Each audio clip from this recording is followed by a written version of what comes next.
আমার আমার আম্মুর দোষ ছিল কি দোষ ছিল যে বলো? আঙ্কেলের সাথে খালি কথা বলে। কোন আঙ্কেলের সাথে? জানি না, আঙ্কেলের নাম জানি না। তোমার আম্মু যাওয়ার সময় কি তোমাদের কিছু বলে যায় নাই? বলছিল দোকানে যাইতেছে, তারপরে বাবা রাত্রেবেলা আসছে, বাবার কাছে জিজ্ঞেস করছে আম্মু দোকানে গেছিল নাকি, বাবা বলে দোকানে আসে নাই। তোমার আম্মু চলে যাওয়ার পরে কি তোমাদের সাথে আর যোগাযোগ করছে? না, বাবা ফোন দিতে গেছে, কাউ ওই যে লক করা ছিল মোবাইল। তুমি কি তোমার মায়ের কাছে যেতে চাও?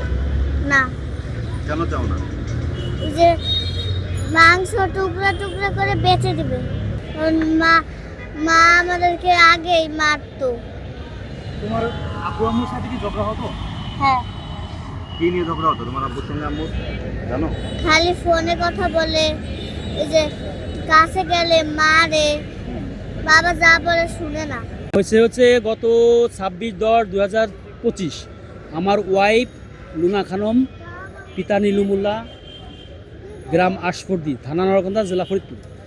আমার 3টা বাচ্চাকে রেখে বাসায় রেখে আমার নগদ 5 লক্ষ টাকার 5 ভরি স্বর্ণ গহনা, বাসার গুরুত্বপূর্ণ জিনিস এবং 10 লক্ষ টাকা তার বাবার সাথে লেনদেন করার একটা স্ট্যাম্প এবং আরও গুরুত্বপূর্ণ জিনিস সহকারে আমার মেয়েদের বাসায় রেখে একতরফা ডিভোর্স দিয়ে সংঘবদ্ধ অপরাধ জগতের সাথে জড়িয়ে তার মা বাবা দ্বারা প্রভাবিত হয়ে ঢাকায় এসে সে এখন আত্মগোপনে আছে।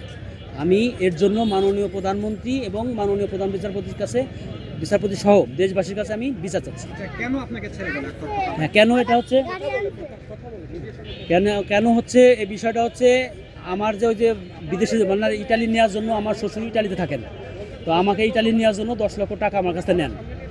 তো আমি সেজন্য 10 লক্ষ টাকা আমার ওয়াইফ এবং আমার শাশুড়ির কাছে আমি ওই 10 লক্ষ টাকা দেই 3 কিস্তিতে। 2019 সালে জানুয়ারি মাসে টাকাটা প্রথম কিস্তি লেনদেনে 3 মাসের ভিতরে আমি পরিশোধ করি কিস্তি 10 লক্ষ টাকা। সেই টাকা কিছুদিন যাওয়ার পরে বছরখানি যাওয়ার পরে সে টাকা আমাকে বিদেশও নিতে পারে না, কস দেয় বিভিন্ন করোনা এটা ওরা বহির্বিশ্ব খারাপ, তার জন্য সে বিদেশে নিতে পারে না, প্লাস আমার টাকাও রিটার্ন চাই। যদি আমার 2-3 বছর যখন হয়ে গেলো তখন আমার টাকা রিটার্ন দেন, আমি যার মধ্যে টাকা টাকা রিটার্ন দিই, সবার কাছে ফেয়ার থাকি। সেটাও করে না এবং টাকাও নিতে পারে না, বিদেশ নিতে পারে না। তো ওই টাকাটা আবার আমার 10 লক্ষ টাকা আমার শাশুড়ি নিয়ে ভেঙে ফেলে টাকাটা শ্বশুর হাতে না পৌঁছলে শ্বশুরও বিদেশ থেকে ক্ষিপ্ত। তো এই দুজনের মধ্যে টানা হেঁচড়ার ভিতরে মনে করেন যে আমার সাথে ওই যেহেতু আমার টাকা ফেরত না, এইটা নিয়ে আমার শাশুড়ি চিন্তা করছে যদি এখন এই টাকা পয়সা যদি আমি ফেরত না দিতে পারি আর আমি বিদেশে না দিতে পারি, তাহলে জামাই, তাহলে আমার যেহেতু আপন জামাই, তাহলে এই লোক ছাড়বে না, বা এরকম আজকে না হোক কালকে এক সময় আমাদের মানে বড় ধরনের আমরা একটা অসামাজিক হয়ে যাবো।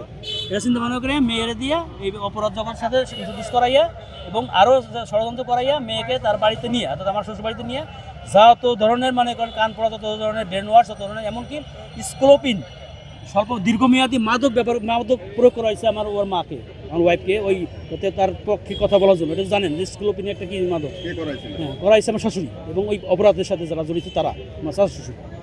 এখন এইটা করাইয়া তার থেকে ব্রেন থেকে আমার মেয়ে ওয়াইফের ব্রেন থেকেই টোটাল মনে করেন যে আর আমাকে এবং মেয়ে তিনটাকে আউট করে দিয়েছে, দিয়ে অপরাধ জগতের সাথে জড়াইয়া ডিভোর্স করাইয়া ঢাকায় চলে আসছে। আগে খুবই ভালো ছিল, শুধু ভালো না অনেক ভালো ছিল। আমি 14 বছর সংসার করার পর আমি আমার বউর সঙ্গে যথেষ্ট রেসপেক্টেবল এবং আমি হ্যাপি ছিলাম।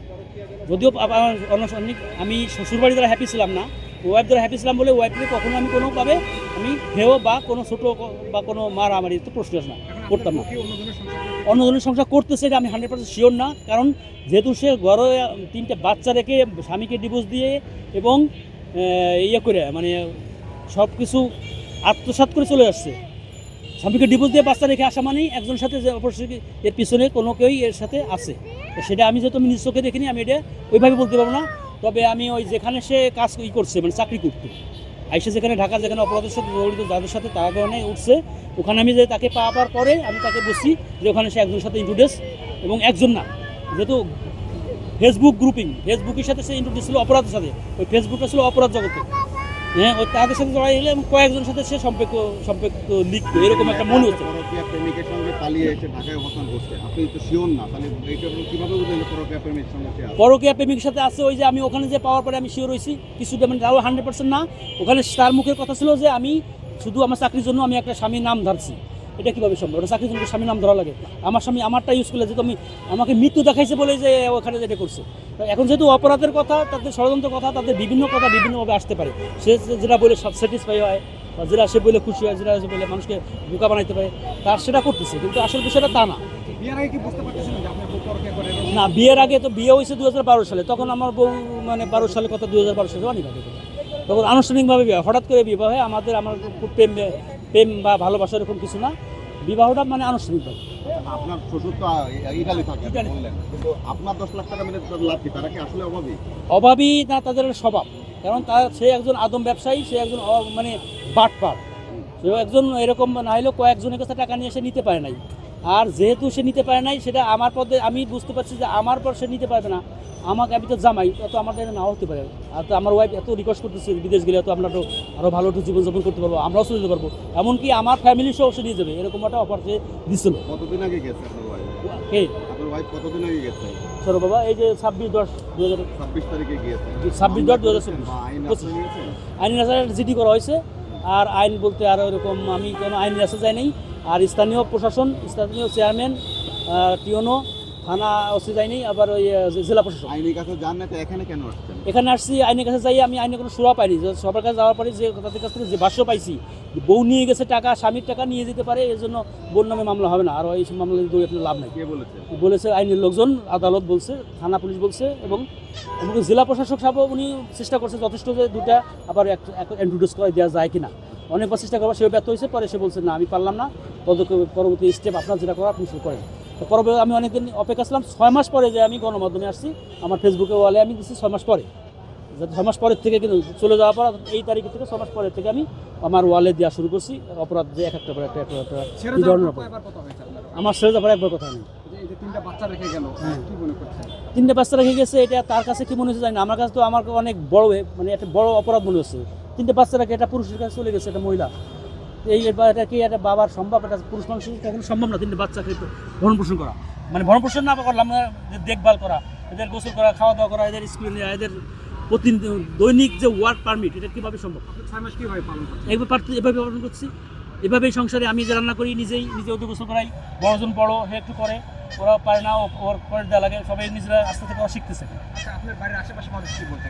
তারা কিছু জানে কিনা আগে থেকে? আর আশপাশে মানুষ আসলে আমরা আগের থেকে ঢাকা থাকতাম। মাঝখানে 3 বছরের জন্য আমি চলে গেছি গ্রামে, মুকসুদপুরে। ঢাকা আর ভালো লাগলো না। ঢাকা আমি যে এলাকায় ছিলাম, আশকোনাতে, তখন ওই জায়গায় আমার একটা ছোটোখাটো শোরুম ছিল।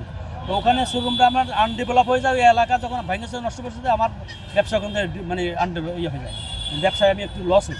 তো ওখান থেকে আমি শিফট করে মুকসুদপুর চলে যাই। বড় একটা শোরুম পাই, 1000 স্কোয়ার ফিট একটা শোরুম পেয়েছিলাম, গার্মেন্টস, রেডি গার্মেন্টস। ওটা সহকারে আমি কিনা, তারপরে ওখানে ব্যবসা শুরু করি 3 বছরের জন্য। সেটা 19 সালে, 2023 সালে, 2022 সালের লাস্টের দিকে হতে পারে, সেপ্টেম্বর অক্টোবরে হতে পারে। আর 2026 সালে ঘটনা ঘটলো। এই টাইমটুকু আমি মুকসুদপুরে ছিলাম। তারপরে ঘটনা যখন শেষ হয়ে যায়, এইরকম অবস্থা করে আমাকে সর্বশান্ত করে চলে আসে। তখন আমি ওই শোরুম বিক্রি করে দিয়ে, যারা আমার কাছে টাকা পাইতো, মহাজন টাকা পাইতো, বা ওই যে আপনার হাত লোন করা ছিল, ব্যাংক লোন কিছু করা ছিল, এনজিও করা ছিল, এই টাকাগুলো সাথে স্ট্যান্ড বাই যে টাকা পাই। সুস্থ আছে? এখন সুস্থ আছে না অসুস্থ আছে, ওর সাথে আমার কাছে কথা হয় না, আমি জানি না। তবে সুস্থ আছে, সম্ভবত সুস্থ আছে। আসতে চাইলে কি নেবেন? না, আসতে চাইলে নেবো না, তাকে নিব আনুষ্ঠানিকভাবে, আদালতের মাধ্যমে আসতে হবে, আইনের মাধ্যমে আসতে হবে। যদি সে মেয়েদের সাথে আসতে চায়, তবে সে আসবে না, জীবনে কোনদিন আসবে না। এই ধরনের সাথে ওয়াদা সে বারবারই করে গেছে, এখনও সে অত কারো মাধ্যমে করতেছে। কিন্তু সে আসলে আমি যাকে নিব, সে এখন ফেয়ার আছে কিনা, 12 জায়গায় সংসার করতেছে। কোনো মনোমালিন্য ছিল তার? মনোমালিন্য পরে হয়েছে, আগে হারাই যেত। এই ব্যাপার নিয়ে সে আমাকে এত উত্তেজিত করতো। লাস্টে যখন সে চলে যাবে, তার মার প্ররোচনায়, তার আত্মীয় স্বজনের প্ররোচনায়, যেহেতু সে মেয়ে ওখানে রাখবে না, তাকে যতগুলো নেগেটিভ সেন্স তাদের প্রয়োগ করার কথা সবগুলি প্রয়োগ করে আমাকে লাস্টে খেপাইছে। কীভাবে খেপাইছে? যেমন আমি একটা ভাতকে অপচয় করতে খুব কষ্ট পাই, তখন সে রান্না করে অনেক রান্না করে সে ভাতগুলো ছড়াইতো আমাকে উত্তেজিত করার জন্য। তখন কিছু গালাগালি সে খাইতো, কিছু অপমান স্বাভাবিক কিনা। মাথার চুলগুলো এলোমেলো করে রাখতো, সেখান থেকে খাবার সময় চুল পাইতাম। একটা অকেশন, মানে আমি উদাহরণ দিচ্ছি, এটা গণমাধ্যমে বলা উচিত না, আমি আমার ব্যক্তিগতভাবে এটা বলতেছি। এরকম কিছু উগ্র কথা কাজ করতো আমার সাথে, যেটা আমাকে খেপাইতো। তো সেটা আমি পরে বুঝছি, যখন চলে যাওয়ার পরে বুঝছি আমাকে খেপাইছে, আমি খেপছি এই জন্য। কেন আমি খেপছি? মামলা না, সে কোনো মামলা করলে নোটিশ পাইনি, করছে কিনা যায় তাও যায় না। বলে আমার নোটিশ তো আমার মোবাইলে বা আমার বাড়িতে